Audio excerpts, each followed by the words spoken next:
All right, what's up, everybody? It's Rawcast AD, episode 8, I believe, is what this is going to be. I'm sitting here with a good old pal from back in the days of tossing boxes, playing with packages, UPS days. My old buddy Craig, what do we got going on today, bud? I can tell you, don't order anything through UPS. I remember our days back then. You see some frustration, but you probably see that in every single one of the shipping industries. Uh, I mean, that was a heck of a job. I can tell you that. People were always great, but for those of you that don't know out there, that job is probably the most stressful and strenuous job you can imagine. They essentially what they do is you take your normal 8-hour workday and you condense it as much as you possibly can. It's a scary way to go about things, but it got done eventually. Well, like even the interview process, and I hope UPS doesn't come after us for this, but you remember, you fill out the application for employment, then you go sit in the break room before the night shift, and everyone's just sitting there not talking to each other. And the veterans, we always did it, we'd go down to get a soda just to check out the new crop. And so then they would do that walkthrough, and the HR lady would just try to scare you out of it. Like you'd see, remember Rocky? Oh gosh, Rocky, Middle-aged dude that just probably my balls favorite to the person ever. wall. He was a cynic, but he was in a good mood all the time. He was always happy. I tell you what though, he is a perfect example of what this our generation, being in our mid 20s, should strive for. I mean, you see a lot of people these days, and you saw it at UPS. You see it in every industry. Is people in their mid 20s, Don't want to actually work. yeah, they don't want to do anything. They essentially, I mean, even at my job, we had a guy that we took volunteers for the day off, and the guy took the day off and then asked, "Yeah, can I still get paid for this?" Oh, you wanted vacation? Not even vacation. He just wanted to get paid for his 8 hours, despite the fact that he was getting the day off. And it's like the fact that that question comes to mind in somebody is, I mean, it's like you don't understand the idea of work. Yeah, that one It's question is just like, and I understand you as a person now. it's like, I mean, you've got to be kidding me. It's, you know that you're at a job. You're there to do work. I mean, I don't know if it's just the fact that people don't understand business and the fact that to act for the business to make money, which you need the business to make money. If they don't make money, you don't have a job. It's very simple. Oh, exactly. But the fact that he thought in his mind that it was okay to just take the day off and you always get paid for it, it's beyond me. I mean, it's just a sign that you see with a lot of people around our age group. Oh, absolutely. We'd see it at UPS all the time is you'd have people come in, complain they have a standard that you had to load a certain amount of cases per hour, and within like the first couple weeks, you got people already saying this is impossible. There's no way you can do it. Look around. Every one of those people that's working around you has done that. It's obviously possible. Oh, yeah. And you see all different types of builds. You see all different types of people that are able to do this job, and just going into it with that attitude, I think really kind of signifies exactly what's wrong with our generation. Yeah. Is you see a lot of people that expect handouts. Yeah. I mean, I wasn't one of those that went through college and was like, okay, I did my time. Where's my job? But I mean, it is still on me. I went through college, got my degree, realized the job outlook wasn't good, and I didn't apply myself to try to get a job in my field. I tried to create my own job in the field.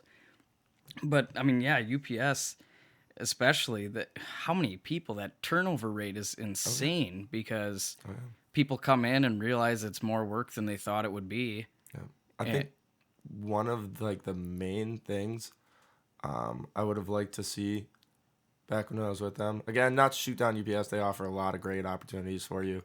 But one thing that I would have liked to see is I also had to do driving for them for during our peak season. you did air driving? And yep. Oh, nice. Yeah, I went. I had my own route and everything. Oh wait, no, you did seasonal. You didn't Yep, do air yep, driving yep. then. Okay. So, and just for the seasonal driving, I went. They sent me to a course in Illinois, Franklin Park.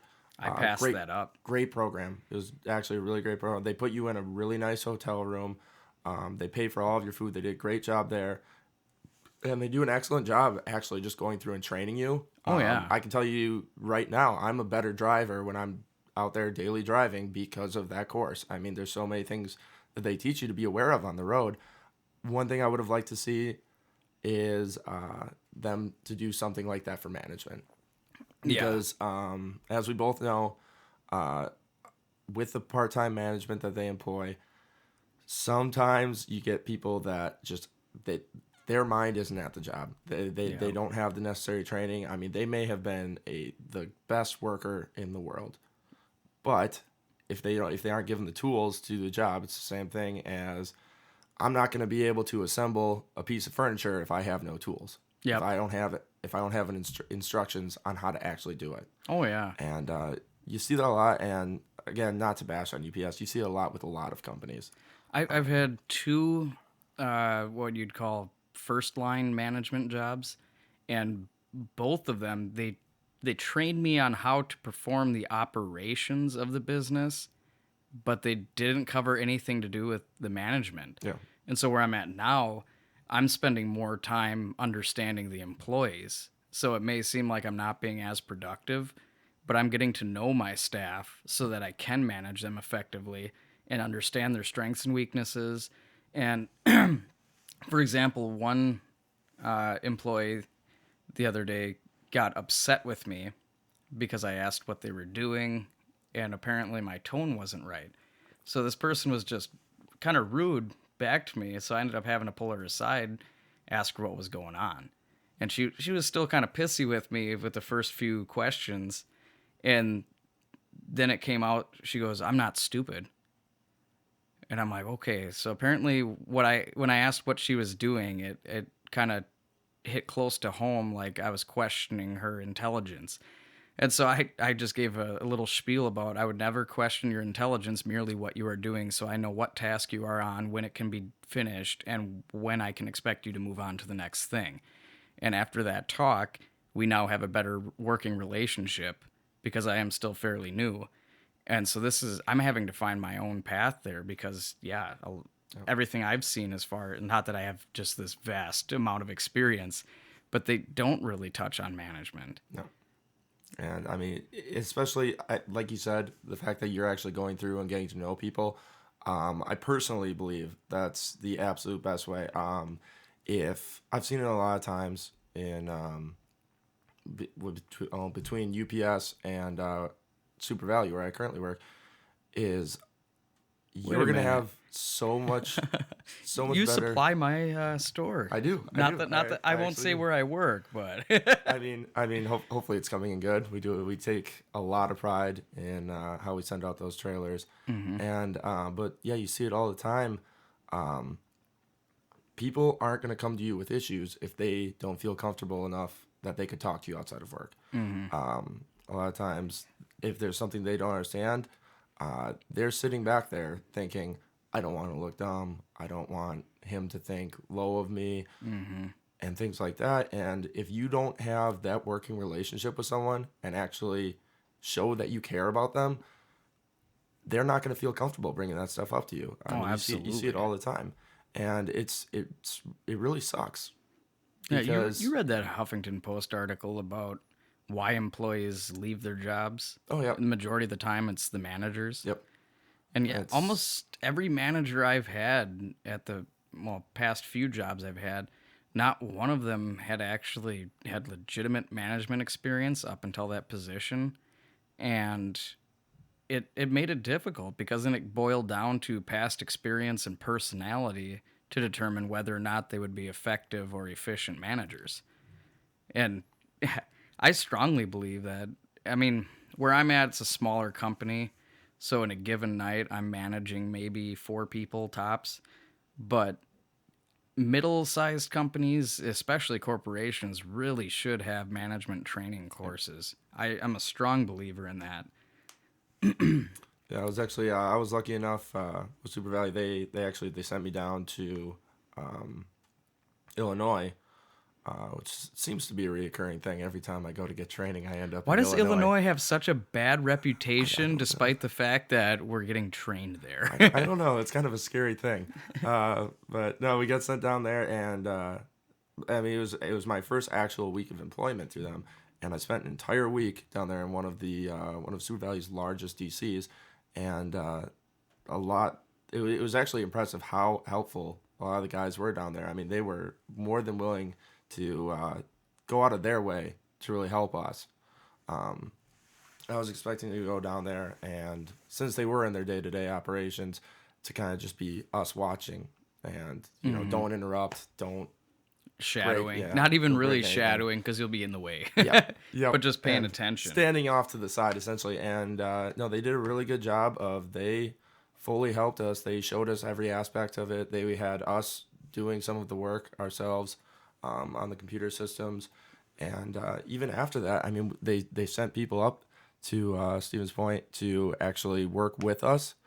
And really? yeah, and then they actually stood in more of a shadowing position where if they found something that they may not have agreed with or something that we could improve on, they were right there to help us. And I think that was actually That's pretty incredible. impressive. Yeah, I was really impressed with that they actually took that expense, because if you've got a guy that's in a supervisor position down in your DC and you're sending him up there, I mean, that's costing you guys extra money. I mean, that's a loss of production, but the company realizes as a whole that you need all of your DCs to do well. And I thought that was pretty innovative. Yeah, it's a true team effort. Yep. And I mean, especially with the recession that we went through, so many companies were tightening their belts, so to speak, and trimming the fat. But I think they do need to reevaluate that, because if you have a well-trained staff and you show you're appreciating their work, you got a more unified team environment to support the mission, keep the business moving forward. You won't really have loafers then. Or, I mean, yeah, you're going to have them, but you're less likely to. And that, to me, promotes motivation. Is it still really a question? Is a happy worker a productive worker? Yeah. Of course they are. I've had jobs where I come in and they belittle you, they make snide remarks, and then an hour into the shift, you're like, well, what am I doing? Why, if I'm going to be treated like crap for doing my job, why do I even want to do it? Yep, absolutely. And being people focused, that's extremely important. I mean, what was that quote? I don't even remember who it was, the guy from Virgin Airlines or whatever. Take care of your employees. Yep. Something about like it's customers don't always come first. Employees should come first, because if you put your employees first, they'll take care of your customers. Exactly. And I believe that was Richard Branson, and you're right. I thought that was an absolutely awesome quote. Props to him for that. When he's listening to us, just so you know, Craig says props.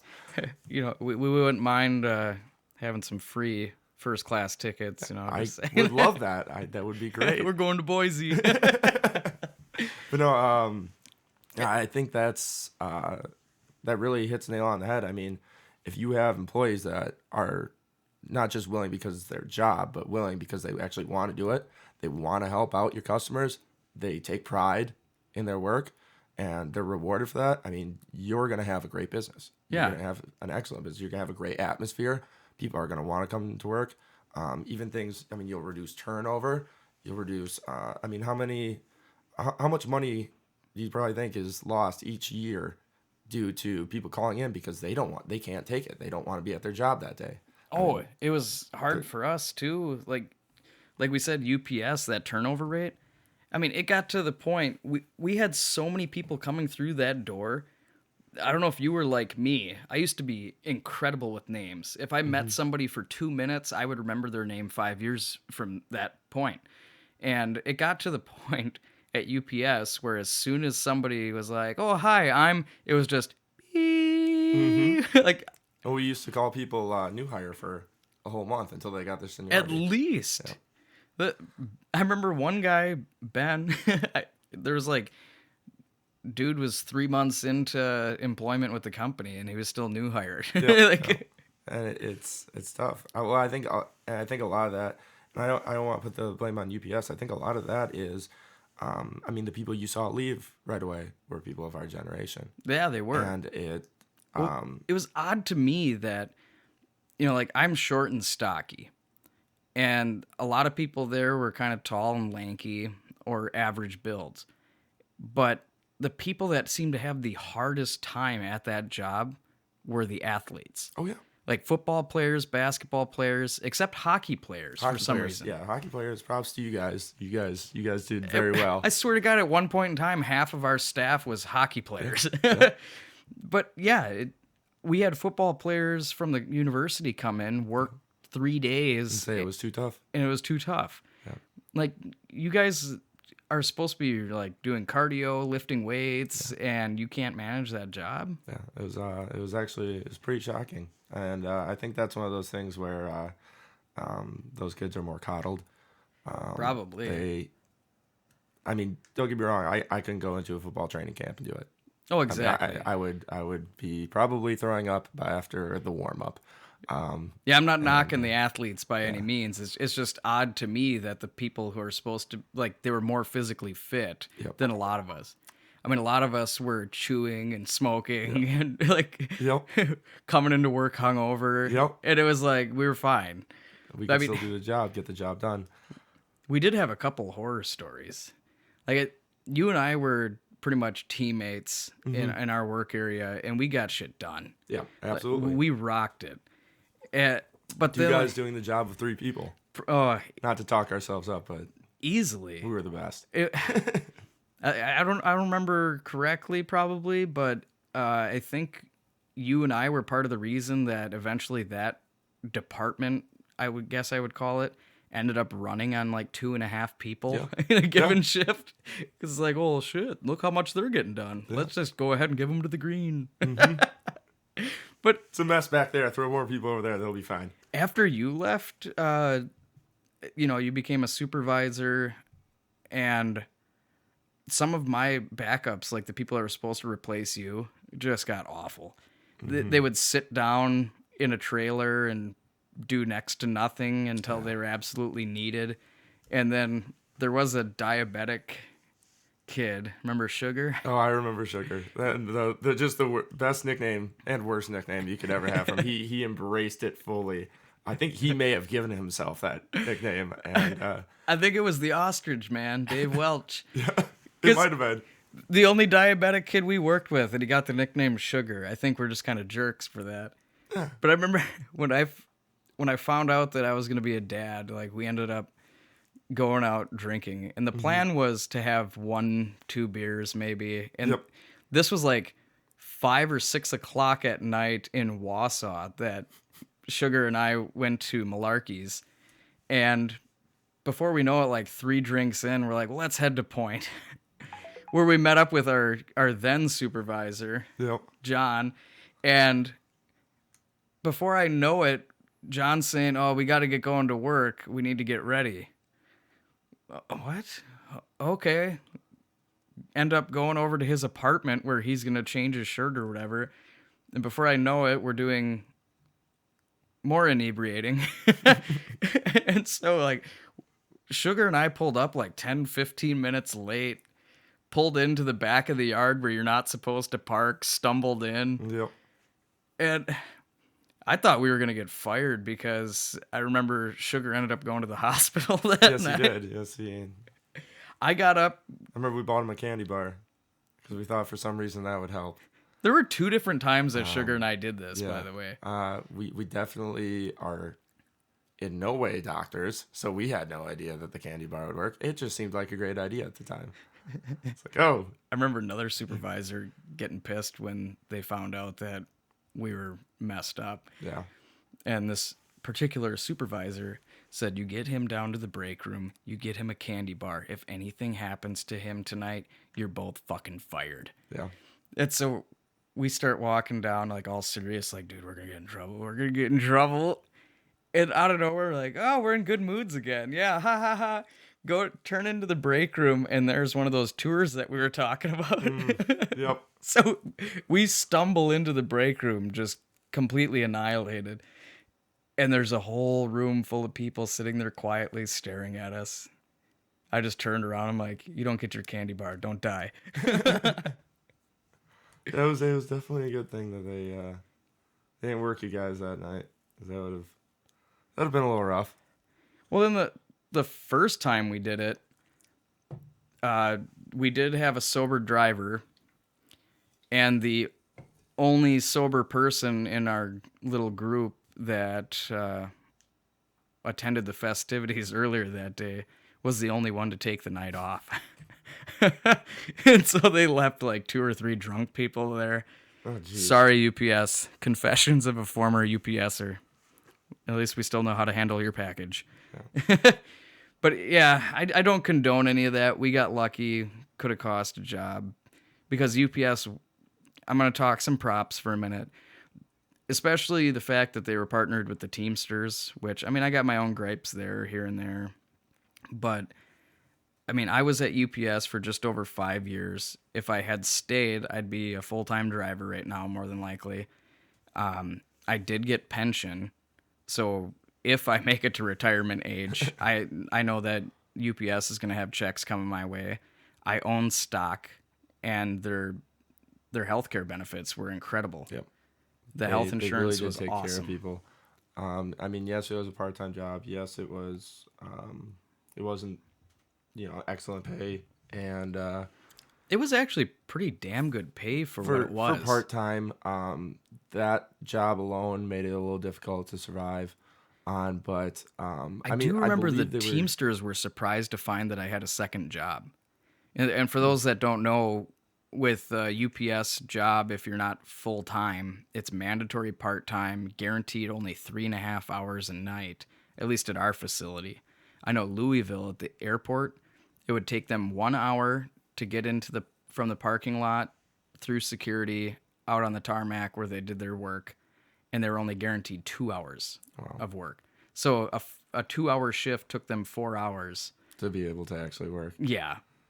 And that makes it difficult, but no, they did a really good job with. I mean, the benefits are absolutely astounding. I mean, pretty much unheard of for part-time work. Absolutely. So they did a really good job there. Once you make it to full time, I mean, it does take a while, and that's why I think they hired so many younger college-age kids. Is hopefully it would turn into a career, but then they were really the only ones that wanted or could work. Because our shift, well, when you were on nights, was 11 at night to 3 in the morning, typically. And, I mean, that's a hard shift to work. Coffee burps. My bad. But, I mean, to bring it back around to management, I do feel like my boss catches me at bad moments where I'm having a chat with employees, but I'm new enough where I need to get to know who they are before I understand what they're doing. But can you really put a price on effective management? So that kind of reminds me a little bit of, like in my current job. I mean, a lot of the people that I'm managing, quite a few of them that have actually added me on Facebook. I know a lot of people talk about, oh, you should keep your work life separate from your actual life, your outside of work life. And a lot of people are like, oh, you shouldn't have people that you manage on your Facebook. The fact that, and I don't go around trying to add these people to, You're not like, oh, hey, there's Brenda. Like, hey, man, look, I'm cool. I can still. I'm on the book, bro. Yeah, I can. I'm just a regular guy. But no, a lot of them actually add me, and I'm more than happy to accept. They feel comfortable enough with me that they're gonna add me on Facebook. They want to share their lives with me. As long as they know where to draw the line, because when you're on Facebook, that's personal. When you're on the clock, that's work. Different, yeah. But the fact that they feel that comfortable with me, I mean, that to me is a huge thing. That to me, once again, going back to the fact that if they have an issue, they're comfortable enough with coming to me. They can talk to me about anything, even if it's something outside of work. I actually, I had a guy that had a very serious thing going on, potentially serious. It turned out that it was fine, but he actually came to me with the issue, talked to me about it, asked me some questions on it, asked me if I knew anything about it. not to go into any details or anything, but yeah, and It was a mole. It was a very personal thing for him, and I was actually really happy that he was so comfortable talking to me that he came to me on Absolutely. this, and I think that's a huge thing in management. Is I've seen other management styles where it's literally get the job done. I don't care. Go do it. I'm not here to be your friend. I'm not here to help you. I'm here to get this job done. And I disagree with that. I mean, I've had that over me. I've had managers like that over me where it's get the job done. I don't care. I don't care about your excuses. I don't care what happened. Yep. Just is the job done. And I feel like that, I personally hated working in that situation. I really didn't enjoy, and I didn't want to strive for more for that person. Obviously, I wanted to strive for more for myself, but when I was out there busting my butt trying to do the little extra things, Yep. I wasn't thinking, oh, I want to do this for this person. Oh, absolutely. It's really tough to actually motivate yourself when obviously the person above you just does not care Yep. unless the job gets done. And I mean, we're not going to name names, but I noticed that at UPS, like, for the most part, our part-time managers were legit, but then it was kind of hit or miss with the full-time. Yep. I mean, we did have one full-time supervisor, excuse me, getting all that slang, but there was one full-time supervisor that was just get the job done, do it correctly, otherwise there will be repercussions. Yep. But was not personal in any way. So like when he did come around to certain people to joke around, they were like, get the hell away. Absolutely. It's such a terrible approach. And then the other one, it seemed like he more or less was just fed up.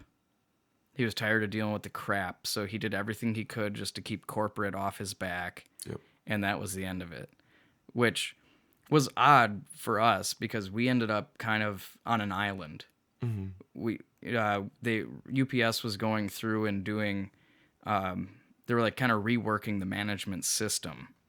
And remember around that time, they had cut thousands of middle management jobs. And then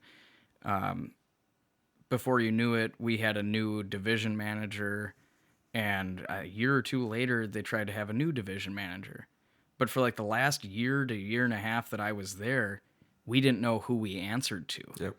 Like there was really no information coming down from corporate to our center. So we were kind of forgotten. We were forgotten. We were in the dark, which was good and bad because then our full-time soup was, I guess, a little more social with us. He was more friendly because then he wasn't getting the crap. Yeah, Absolutely. He really didn't seem so drained. And nothing against him because, I mean, when you put up with all the stuff that corporate was trying to hand his way. I mean, just consistently every day, it constant changes. You go into work and you expect to open up your email and somebody's yelling at you and somebody's saying you're worthless. Yep. You can't work well in an environment like that. Mm-hmm. You simply can't. I mean, there's no one you could motivate yourself as much as you want before going into work. You come in and that's the first thing you see when you get to work is that despite the fact that you've put in your years, that you're doing the absolute best that you can with limited resources, and you get somebody that isn't even there, that has never visited, that has never actually gone through the process and seen what's going on. Like never even seen face to face. Like this is what you need to do. Yeah. And they're telling you that, oh well, no, I know what's good for your.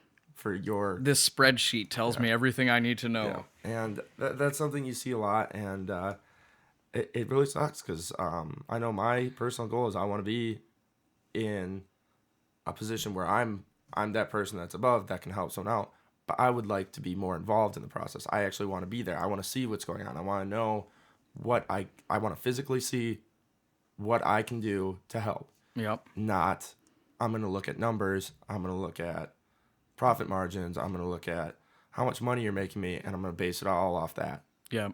Because one thing, we used a lot of outdated equipment at our UPS. A lot of it we did. Was they'd have in a lot of newer facilities they'd have conveyor belts that go right into your trailer, I mean, it's And gonna we it's had gonna be like faster. what, tin or aluminum Yeah, rollers. aluminum rollers, So and we had to use a T stand and set up the rollers in each trailer. If the trailer got full too fast, we had to pull them on our own instead of having electronic conveyors. yeah, and it was tough. I mean, now I don't know if the person above our manager actually knew like the dynamics of our actual facility and the fact that it was like that.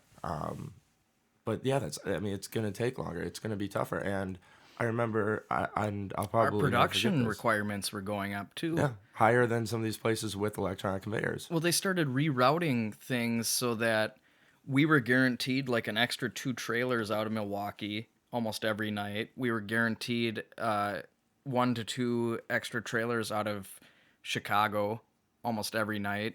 I think you had already left the night shift by that point, but production was crazy. Remember the Catch trailer? Chicago area consolidated hub. They used to bring up 1 trailer, or like we used to have 1 trailer for that. And after you had left, it was very common to go into a 3rd trailer for the Chicago area. I mean, it got bad. It was to the like what when you and I used to do that same work area, which included because it was for us we had Madison, Duluth, Chicago, and Madison was split up into the 2. But Yep, then Middleton and Capital. we had basically the entire valley with the Oshkosh trailer, and that was kind of it. We were able to do it, but then they started up with this overflow, and it did get insane. It got so bad that they had to time it out to where the Minnesota trailers had to be run at the second half of the shift, which then made everybody late in getting out because the Chicago trailers were getting so full so fast I remember with less being, staff eventually too. I remember being and see the whole staffing idea. You should not be setting that up unless you're there to see what actually happens. It was a number crunch down because It was absolutely. you were supposed to get a minimum of 350 packages loaded per hour in the trailer or in our trailer outgoing trailers, and so then they would go, okay, what's volume tonight? Oh, we got 26,000 packages. Well, divide that up by that.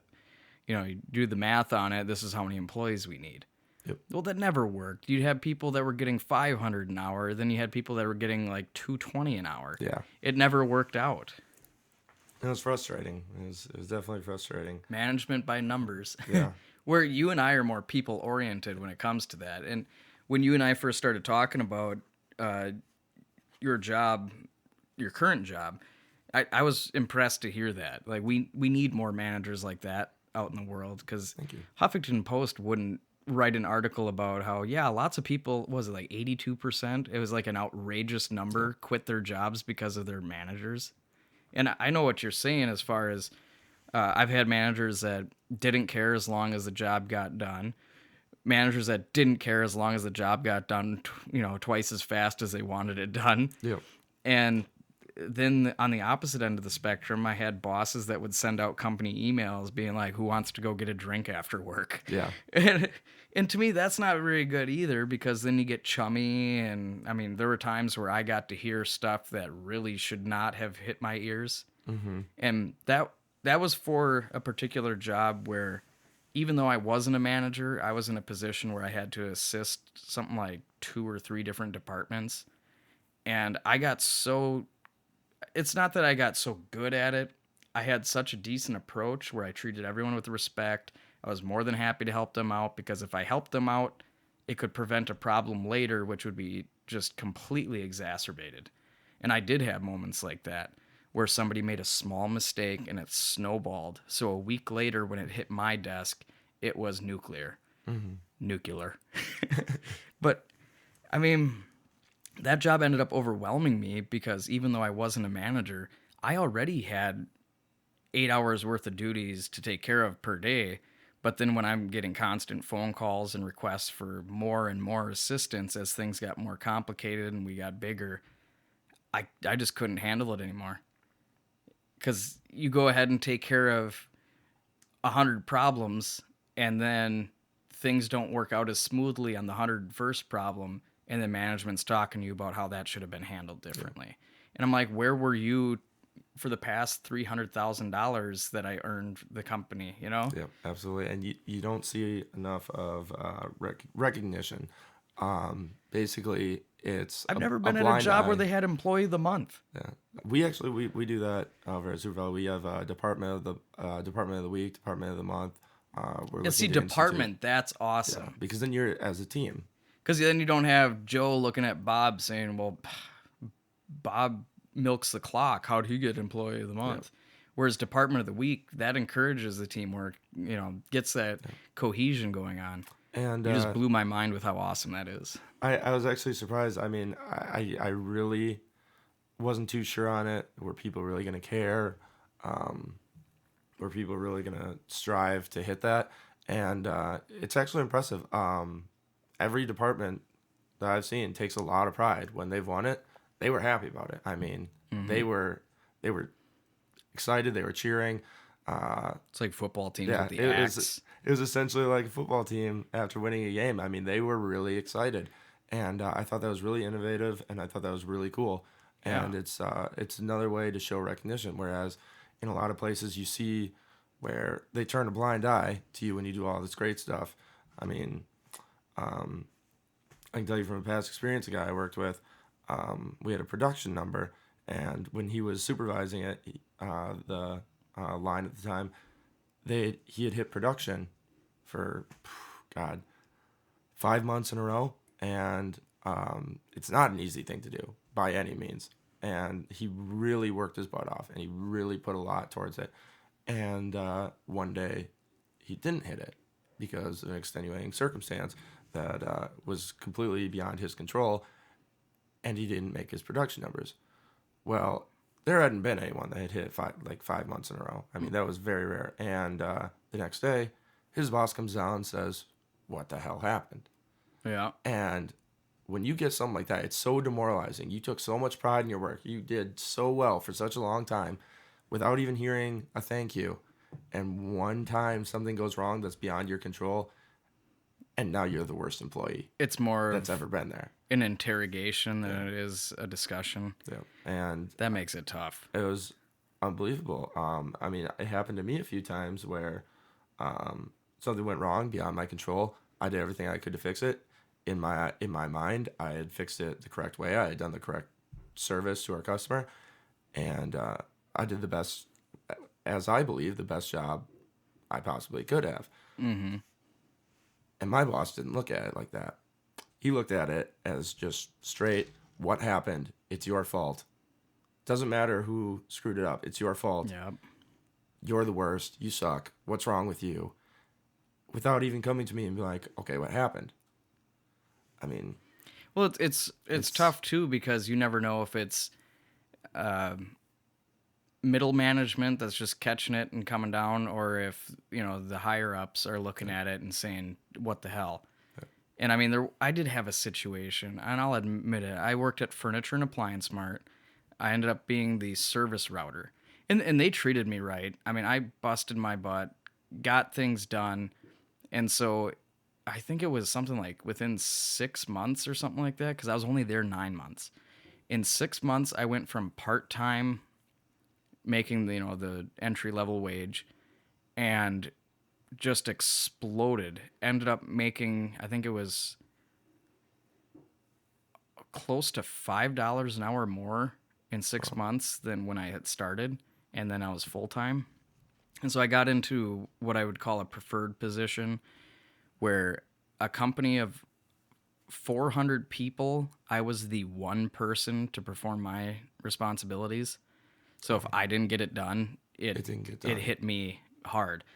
And so my job was I was the service router, and they had 15 technicians between furniture and appliances, and 14 of them I had to route the days for. So, I mean, I had to take the appointments that were scheduled by the customer service department and basically, just dispatch them. Yep. And that was hard enough for me because there were people that wouldn't pay attention, or they would try so hard to appease the customer that they would do things they weren't supposed to. So, I mean, I just got word the other day from a no-name technician. I'm not going to say it. He still works there. They had a situation where they scheduled him to have something like 3 calls in Wausau. So yeah, he's working in Wausau, spends half his day there, and I happened to message him around like I think it was 2 o'clock or something, and he was just then leaving a call in Wausau to go to Crandon. Ooh. Like, come on. You're going to send a guy to Crandon from Wausau at 2 o'clock in the afternoon. I think it was a Friday. Like, so people would do that. Or I would have a guy, there was a part-time furniture technician out of Rhinelander. And there were so many times I would see somebody schedule him for a Madison call. Oh, jeez. Well, I've got him in the UP on this day. Do you really think he's going to go all the way from the UP to Madison, especially when we have 2 people in Madison today? No, don't do that. And so in addition to that, making sure that things were scheduled on the correct days because there were certain areas on certain days, and I would have to route those, print out the routes. The customer service department would call the time frames that I scheduled, and that was problematic too. You would, guys got 5 calls today, and 4 of them are scheduled for the PM. Well, he works 8 to 5. How is he going to go ahead and get all that work done in the second half of his shift? So I had to make sure that things were scheduled correctly as far as time frames, the right days for the right area, the right technicians. You'd be surprised how many people, and I'm not trying to crap on their customer service department. It's the hardest working group of people I've ever seen for the amount of production they have to put out. But it did make it difficult because of all that. And then, okay, they call the time frames. Well, no, I'm not available at 10. Can it be 2? And then I have to try to see if I can rework the route to make sure that we can accommodate. And in addition to that, I had to go get all the parts for the technicians to make sure that they just came in, grabbed their parts, and went for the day. And some of them were doing 12, 13-hour days because of what we were doing. And in addition to that, I had to coordinate the high-end installs. So, like, the super expensive stuff or the massive orders. And you had to work with the technician to make sure they had all the specs that they needed, then work with the customer, and a lot of times the customer wanted to know what was going on from you, but then they had a contractor who was doing the work. So you got to keep the customer, the contractor, and the technician all in the same loop. And a problem occurred where somebody in a store scheduled a delivery for a high-end install. Somebody in my customer service department scheduled for a high-end install, and then I had already had one scheduled. So there was one day where we had something like 4 high-end installs, and we're supposed to at most do 1 a day. Oof. That one day, I think we brought in close to $175,000 in revenue, and it took me a full day to work everything together so that we could actually get all that done. And so basically, I was handed a turd sandwich and was told to turn it into filet mignon. And I did the best I could. Everything worked out. And then my boss in front of the customer service department flips out about how I shouldn't have had this one technician do this because that's a waste of money and we should never be scheduling like this and yada, yada, yada. I got chastised in front of the customer service department for what I did. What I did was salvage a pile of crap that was handed to me, and it actually worked out to where the company was able to boost their revenue, but I was still a jerk. Yeah. And so that was a long-winded tale about kind of what you were talking about. And that alone, I got so enraged. Oh, yeah. I packed up all my stuff. I was ready to walk out and be done with that place.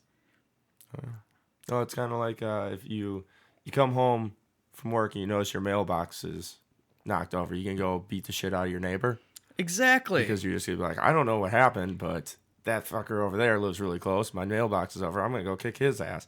And it's it's just a bad way of doing things. I think a discussion is definitely the best option. Is figure out why someone did it this way. Figure out what led to it. What were the circumstances? Because I mean, what's it gonna take? 10 minutes? I mean, is 5, 10 minutes gonna kill you out of your day to actually know what's going on? And you should know what's going on. You're in a position that if you're above someone, you should know what actually was happening. I mean, this should be something. If it was an uncommon occurrence, maybe it happens once a year. Yep. Know about it. Know the ins and outs of what could happen in your company. So one thing that drives me nuts is, like you said, getting chastised over something that you were handed a bad situation. Yeah. And you did your best to make the best out of it. And when someone comes down on you for that, and I think instead of just getting upset, yelling, bad emails, things like that to them, instead figure out what happened. I mean, it's not gonna take days to do this. Just talk to them. Yeah, just a couple minutes to understand the situation. I mean, you'd be surprised how far that goes with someone.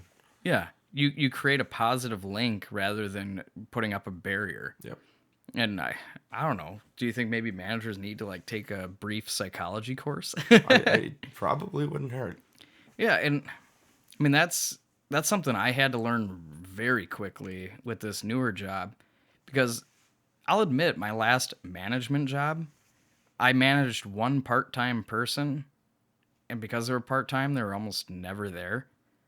So I had the title of a manager, but I did all the work myself. Mm-hmm. And so here, I work with some middle-aged people.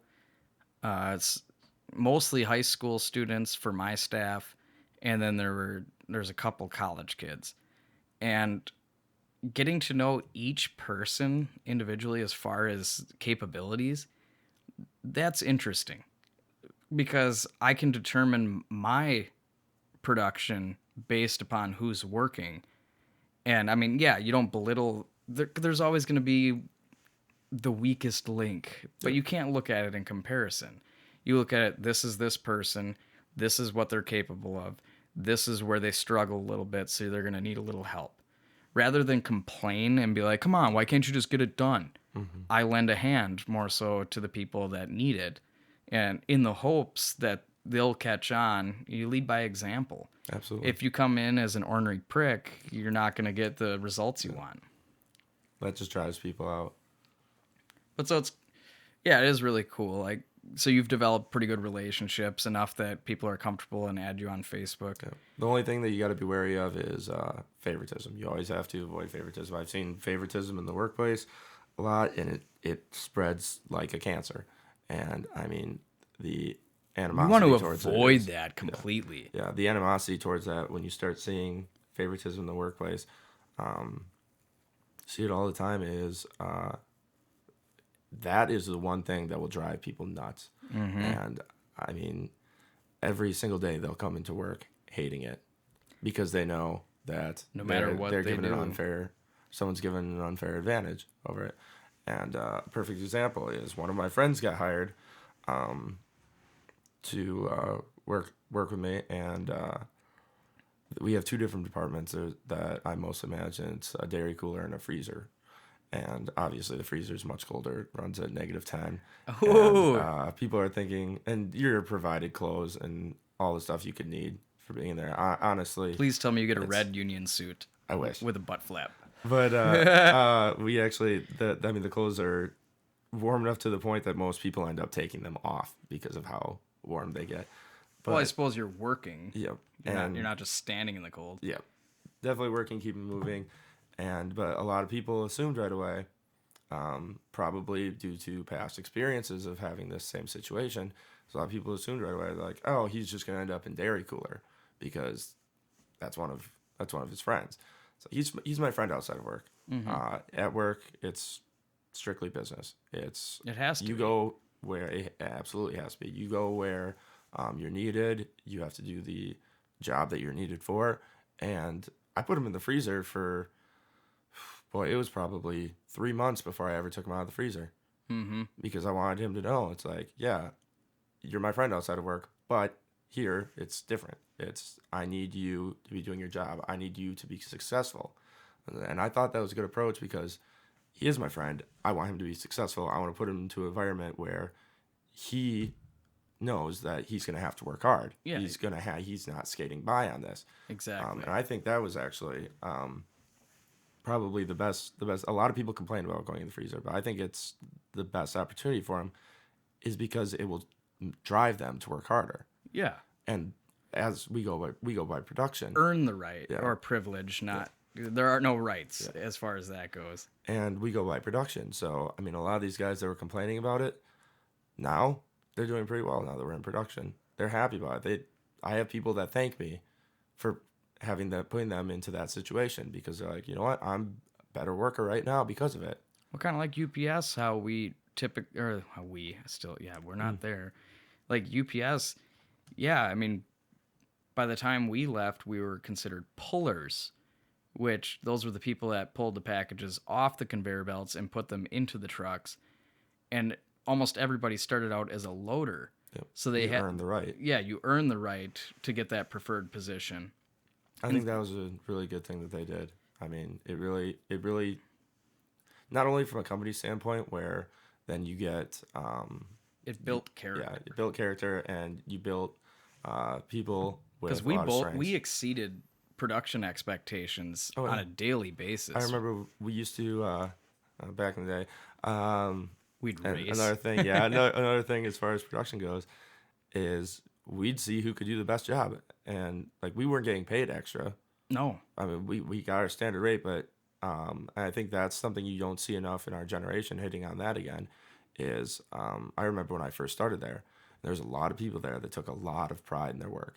Oh yeah, you wanted to be the best, and if you weren't, you got chastised by your fellow coworkers. Yeah, absolutely. We'd call you right out and be like, "Hey man, you're gonna just sit there and slouch, make my job harder." It's like you need to pick it up. You need to take this seriously. You need to take pride in this. Oh yeah. And I thought there was a big groupthink mentality on that. Yeah. It's if you didn't want to do the job, we didn't need you. Exactly. And that was when none of us were in a supervisory role. We took that upon ourselves. That you know what, this job doesn't have to be that hard if you stick to the work. Yeah. And I thought we did a great job of that. And then you see a couple years down the road, is you see people that are like 2-3 years younger than us, and that's when you really start. I mean, it was night and day, the difference. I know. Nobody wanted to do anything. The first 3 years that I was at UPS, so from like 2009 to 2012, we had just high caliber people. Yeah. And after you had left the shift, and pretty much it got down to where there were like maybe 1 or 2 people in that department that were there when I started. Yeah. And the caliber of employees went down so much. That's part of what drove me crazy. You know, I was busting my ass every night, and then I'd look across to the other department and see 4 people standing in a semi-trailer talking to each other. Yeah. Like, come on. This is a department that has to take help from my department because we're so efficient and we know that we need to just get the job done and do it correctly. Because we should say that it's not just about production numbers either. The managers that we had cared about making sure it was done right. Yep. So absolutely. For those that don't know, again, UPS trailers, odds are if you see a semi-trailer with the UPS logo on the side going down the highway, that thing from floor to ceiling, left to right, side to side, is full of packages. I mean, no gaps between. A good tier for us was not being able to stick an envelope in between packages. And it was especially important because, I mean, you gotta think about the volume that we go through. I mean, like you said, 26,000 during peak season, 40,000, and you didn't see damages. Exactly. If you packed it in tight enough, there's no room to shift. Yeah. So you cut down the cost on basically lost goods because you're preventing the damages. You're maximizing your usage of space. There were a lot of times we had what we called true 100s. Where the trailer was at 100%, we'd get bags coming down. You couldn't put a penny in there. Exactly. That's how rough it got. And I shouldn't say rough. You know, we cared enough because, especially if, say, you hopped into a trailer to load and you built this incredible tier, and then somebody hops in behind you, makes just a terrible tier, and then you got to clean up after that. Well, then you're doing double the work. And like you said, we held people accountable. Oh yeah, I absolutely. mean, we'd scream across from one end of the building to the other, "What the hell are you doing?" Yep. You know, we never use the term "take pride in your work," but that really needs to be said.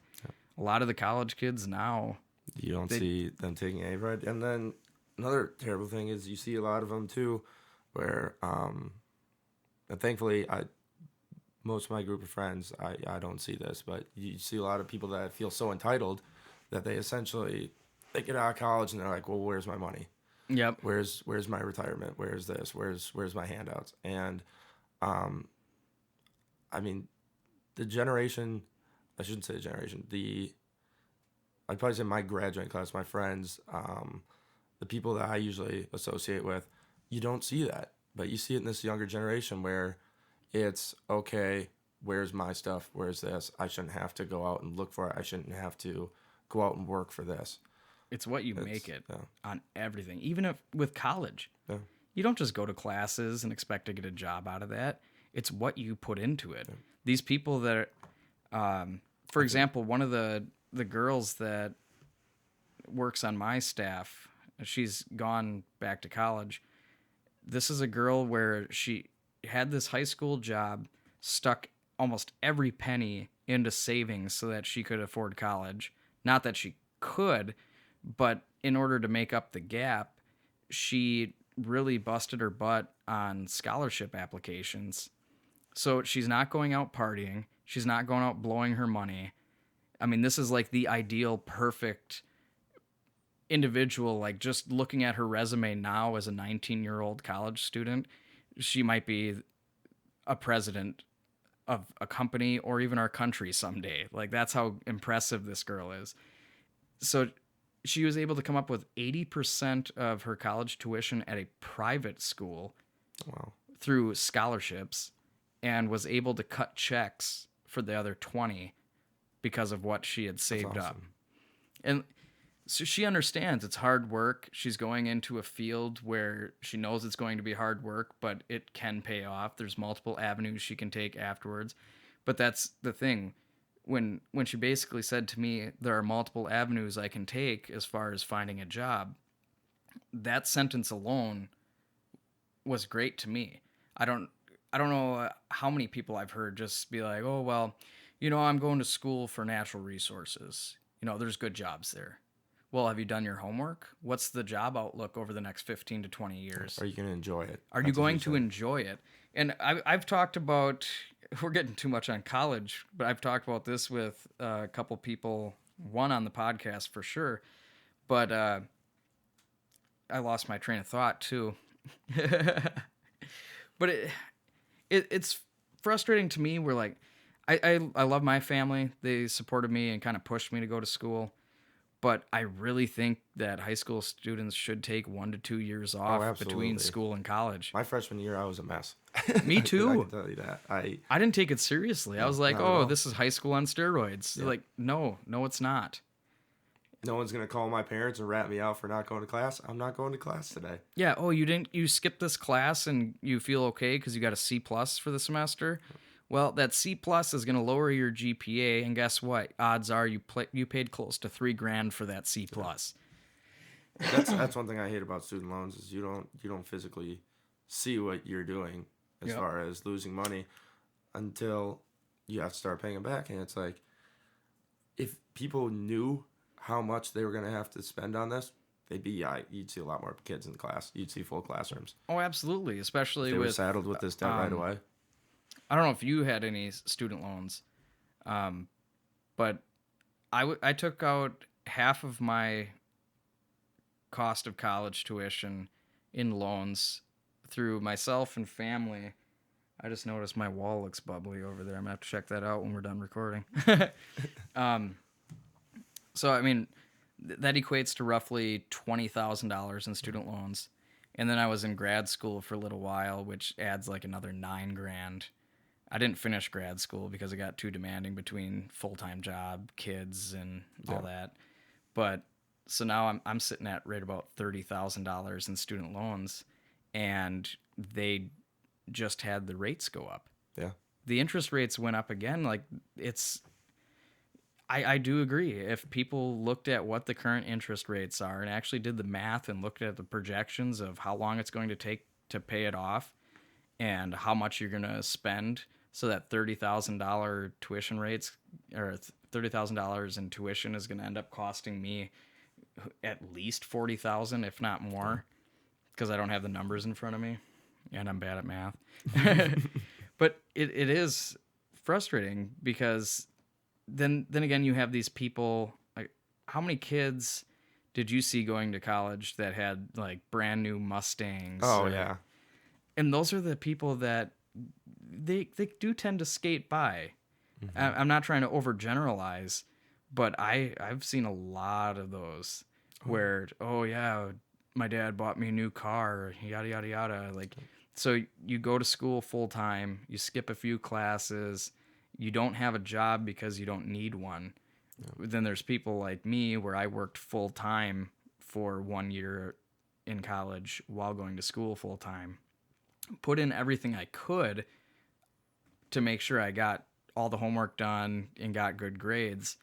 But then that really limited me as far as the networking, because that's just as important. Oh, yeah. So, I mean, you can go ahead and walk up to the diving board, but if you're expecting somebody to build a bridge for you, good luck to you, because that's not how it works. And, you know, that's not to say that everybody in our generation, because we do have a bad reputation. Yes, we do. Oh, you millennials, you expect so many handouts. No. I'll admit, yeah, I'm all about workers' rights. If companies can, they should try to at least have decent benefits. I mean, when I was one of my last jobs, they did offer health insurance, but the cost of it would have taken almost a quarter of my paycheck. Jesus. And I'm sorry, but you already don't pay that well. So if you're going to take a quarter of my paycheck already, I mean, you know what? Fine. Give me a little bit of extra taxes and move to a universal healthcare system. Yeah. You know, because I'm still going to save money that way. Yeah, absolutely. No, I think one perfect example, like you touched on, as far as what people should strive for, and like that girl that was going to college and working, that really did her homework to actually help pay off that. And you remember him quite fondly, Derek Dodds. Derek Yes. Dodds, he's a good friend of mine, and I have such admiration for him.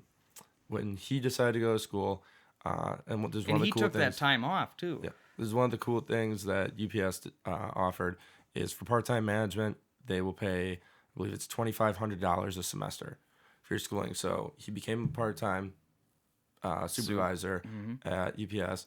He also worked at the brewery. He worked bartending on the weekend. That's the Stevens Point Brewery. Yeah. Unofficially brought to you by the Stevens Point Brewery, this episode of Rawcast. Yeah, I mean, he worked at UPS. He worked at the brewery. He worked at a bar. He was bartending too? Yeah, he was bartending out at Harbor Bar out in Wapaka. I didn't know that. And I mean, That's my old stomping grounds. it's a nice place too. It is, and, especially yeah, in summer. Oh yeah, wonderful in summer. But yeah, I mean, that guy literally gave himself no free time because he wanted to, and he's gonna graduate debt free. He worked so much and dedicated so much time to it that he was able to buy a vehicle with cash. Yeah.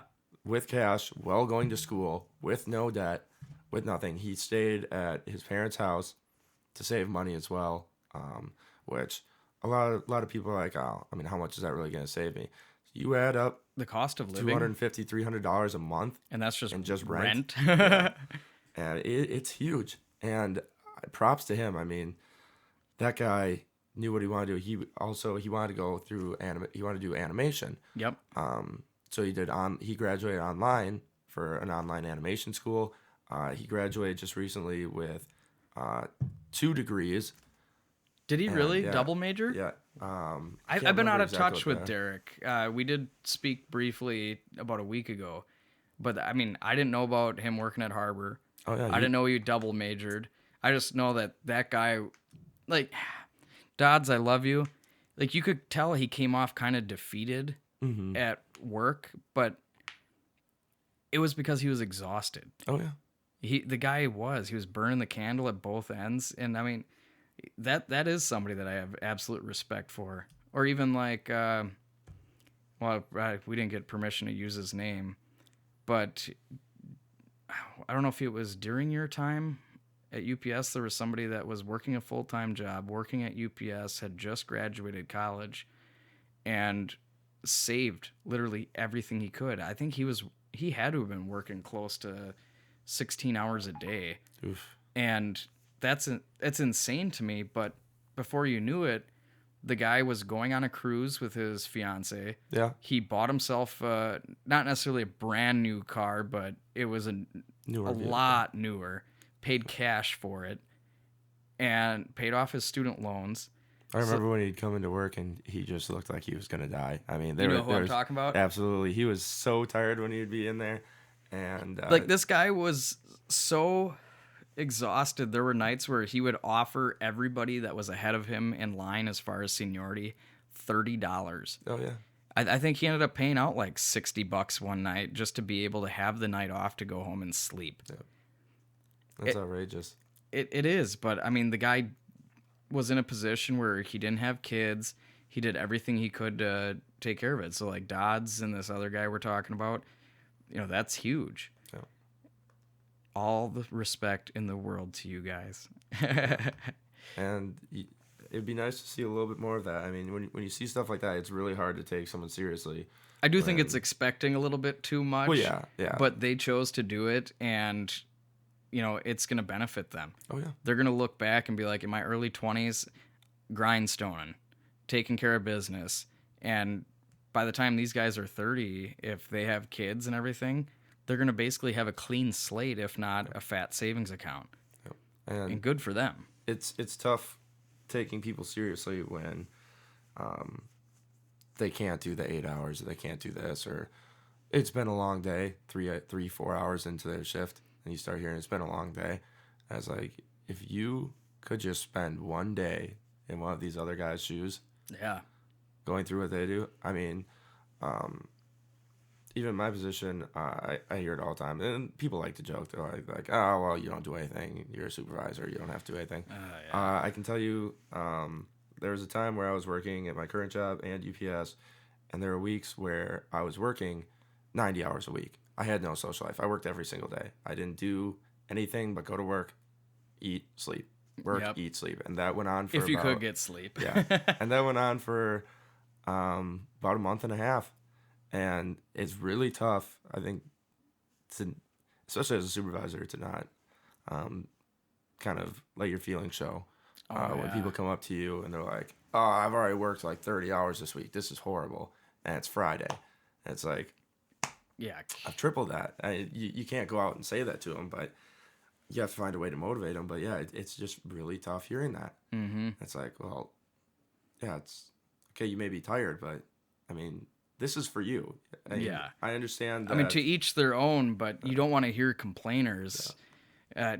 That was tough, especially when me. you're getting hours, when you have people out there that don't have jobs. Yep. I don't want to hear you complain like, oh man, I got to be here for another hour. When there's some guy right now sitting on his couch saying, I really wish I could get some hours. I really wish that I could have a job right now. I really wish I could do this. And I think people just don't realize how lucky they are. Oh, yeah. I knew... especially in America. I love this country, but I think America is probably the worst in the world at this. Is nothing is ever good enough, and you always deserve more, and I shouldn't have to do all this. Well, you have people, I mean, even in America, we talk about the guy sitting on the couch, wishing he had a job. There's people all over the world that are sitting there wishing they could have food or water or shelter. And I think it just sucks that people can't really, think about that or like really experience that difficulty. I think if they could, they would be a lot happier. Yeah, they just need to open their eyes to what's going on in the world. Absolutely. I mean, I don't want to get into a debate on the Syrian refugee problem, but like, it's very much misunderstood. Where it's not women and children coming over. It's adult military aged men.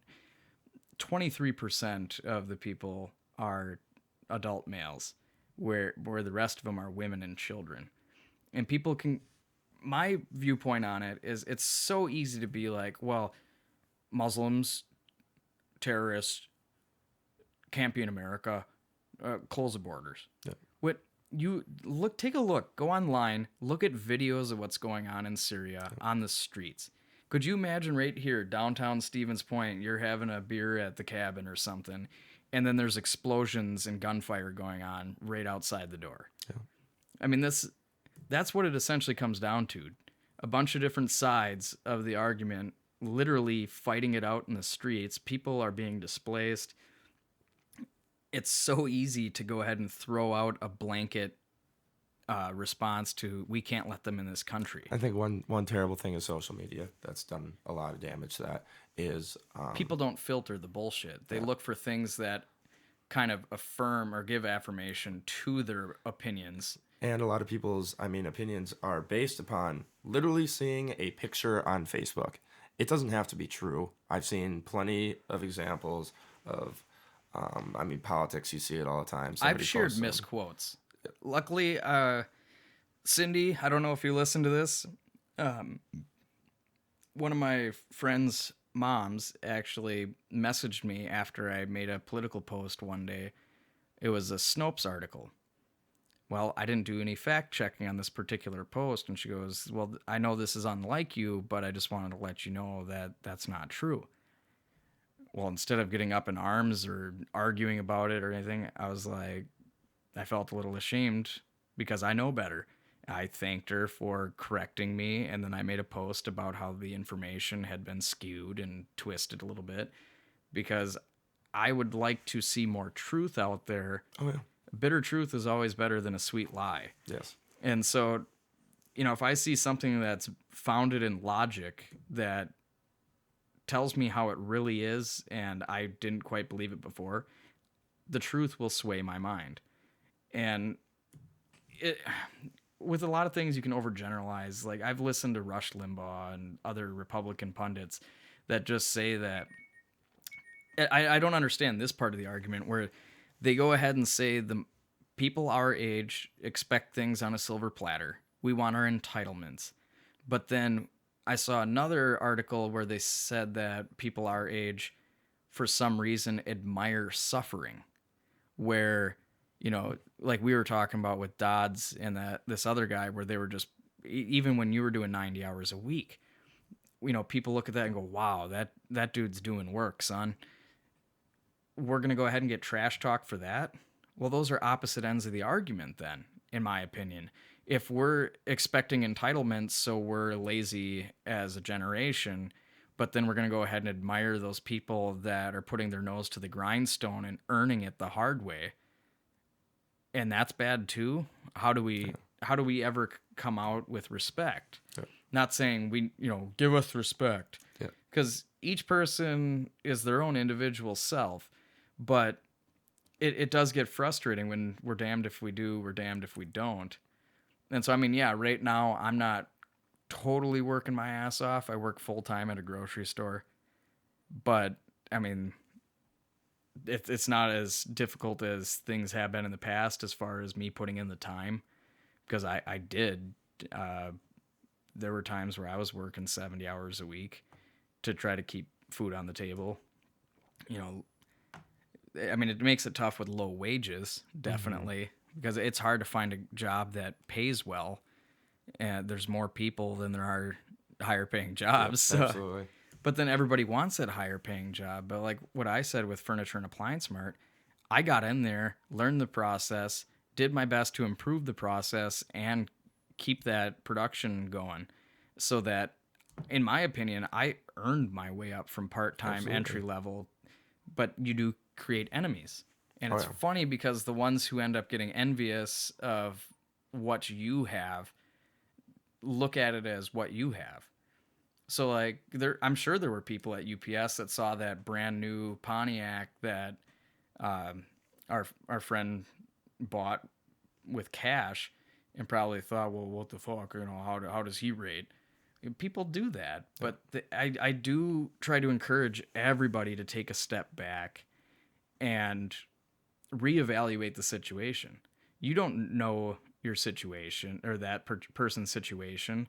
So how can you go ahead and just get a negative attitude towards that person? And I did. I made some enemies at that particular job that I've named a bunch of times already because everybody looked at it as, oh, well, he's the favorite, when realistically, I did all of my interaction with management through email so that important information wasn't discussed openly. And I didn't sit around chatting all the time. I was doing work. Yep.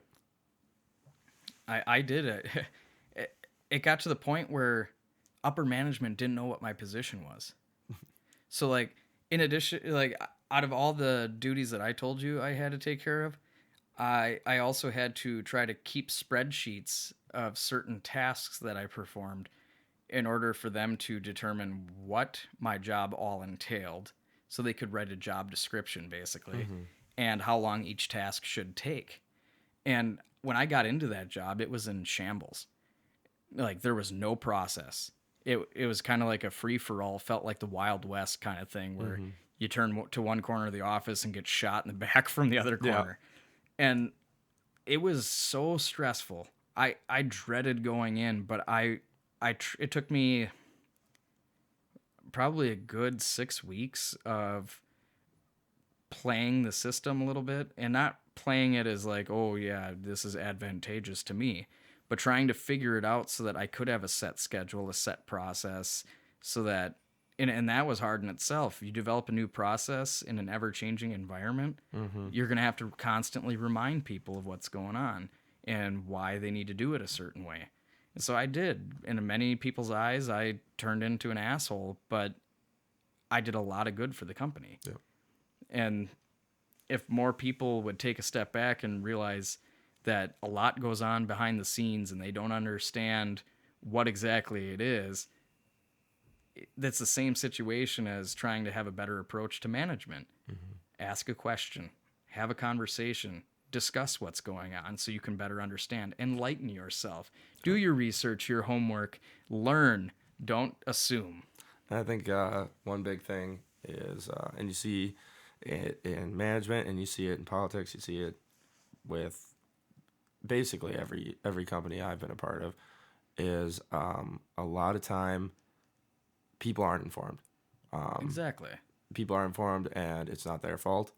It's the fact that what's going on is not shared. I remember, especially in like politics, you look back into like the 30s and the 20s and like stuff like that. Obviously, minus the whole A-bomb Manhattan Project. People knew what was going on. People were informed. People were told when things went bad. You had people telling them, "Hey, this is what's going on. This is what's happening." And I understand that with, especially with social media and how intertwined people are these days, and the ease of knowledge being passed from one person to the other, a lot of companies are very hesitant on sharing information like that.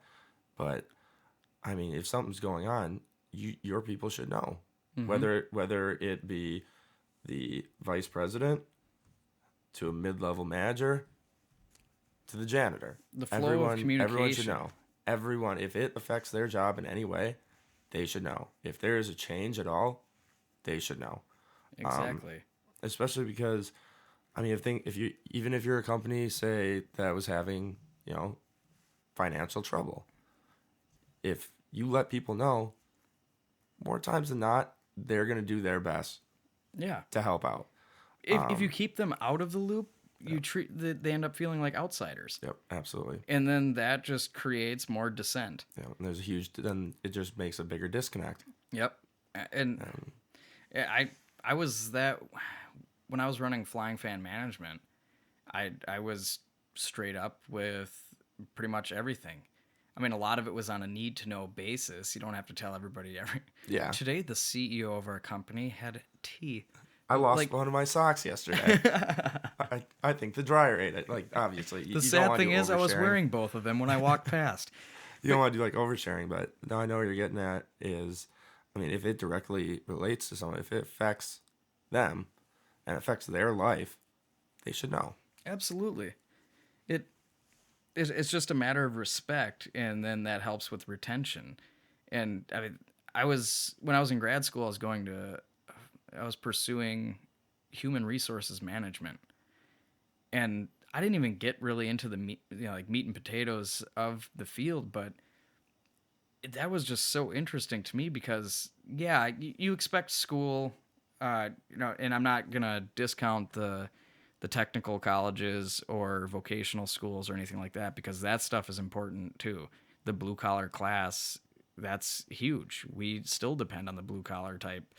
But what I appreciated about the human resources management is that we were more or less having a discussion, a reflection moment almost every reading where it was more like the philosophy of management. And so you got to learn the different management styles, and it helped me form conclusions on how to there's no end game. It's a constant changing environment, but it gave me a good idea to come up with conclusions as far as how my initial approach to management should be, and then how to go ahead and the classic golden rule at UPS, adjust for changing Yep. conditions. And I mean, yeah, a lot of the stuff you can get on the job training and stuff like that, but in a time where studies show that management in a lot of companies is faltering, going ahead and getting the education on the newest approaches to management is extremely beneficial in my opinion. So that, I mean, that takes it back to another repeat sentence of how we think that managers should go through at least some sort of training session. Because, like I said, yeah, I'm trained on the operations, but as far as actually managing the people, like that's probably going to have to be a discussion I have with my boss. Is managing takes time. Yep. Managing takes effort. I'm going to have to do it this way. And then one thing too, I just like to add is, you can't go in to a management job with one specific philosophy on it because or with a chip on your shoulder. Yeah, that is not going to work for each individual. Each individual is different. You have to know how to work with them and help build them up and help, really provide what they need to be successful. You're the first line of support. Yep. And you see that too often is people have one technique, whether it be the friendly one, the hard ass that's I don't care, go do this. Mm-hmm. You need to have a specific management trait tailored to each individual. Oh, absolutely. That's essentially what it is. Because people respond differently. It almost makes you feel like you got multiple personality disorder sometime because I know exactly what you're saying. When I talk to my boss, I have certain personality traits that come out. And when I go talk to one particular employee, a whole different set of traits. And then that's completely different from the next employee I talk to. And it just has to be that way because we are all human and we need to have more of that people-oriented management style or approach. Absolutely. You totally got it right there, bro. Yeah. But we are now approaching an hour and a half on this episode. Oh, wow. It doesn't ever felt feel like 5 minutes. It never feels that long, man. Trust me. Like the last recording session I had, I think I did something like 4 episodes back to back to back to back. Wow. And that was the fastest afternoon of my life. Great, there goes my day off. I scheduled it too close together, so like for you people out there that listen to the show, listening close to episodes, I think like 5 through 7 or 4 through 7, I think it is. I actually had a guest sitting here at the table, and as we were wrapping up the conversation, you can hear knocks on the door for the next guest that came in. So I don't know. It to me, it's fun. I had a good time. I appreciate you being on the show, man. I I hope to appreciate you have you on inviting the me. future. This was more of a serious tone than I thought we'd have Yeah. discussing management because we used to be more crazy, let loose, no holds barred comedy style. This normally when we talk, you probably don't want your kids listening. I mean, nobody probably wants to listen to it. But no, I truly appreciate having you on because we did talk about how we wanted to cover management before you sat down at the table. And I do think it was an important conversation, especially to me. I truly appreciate it for the fourth time to have you on and discuss, your experience and your approach in management because where you're at in your life, 27? 26, almost 26? 27. May, right? March. March. It's an M though. It's an M. It's a mnemonic. But no, I mean, where I'm at, I don't consider my management efforts to be too impactful. But then again, I'm managing high school students who are going to carry their experiences on to the next Absolutely. job. They're going to carry that work ethic, the work ethic that you teach them. I mean, you're basically building block on their life right now. It's a very, very important time in their life that you're really helping shape them. And I don't think people get enough credit for. I mean, you see, like someone who's managing a fast food restaurant, and they're working with primarily high school kids, and society today as a whole. I mean, especially with the whole like McDonald's thing and the Obama law that was passed as far as having them get paid extra if they're working over their 40 hours a week, even though they're designated as a manager. Yeah, I think that was a huge step forward because I don't think they get enough credit. I mean, they don't. it's the same thing as teachers. I mean, teachers should be paid more because they are shaping the generation. When teachers are having to pay for some of their own supplies Yeah. for the classroom. And that's outrageous. And these are people that are shaping your kids. These are the people that should be getting paid.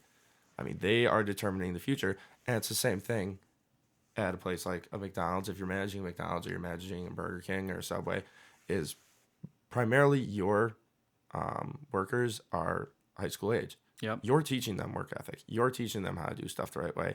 You're teaching the future generation.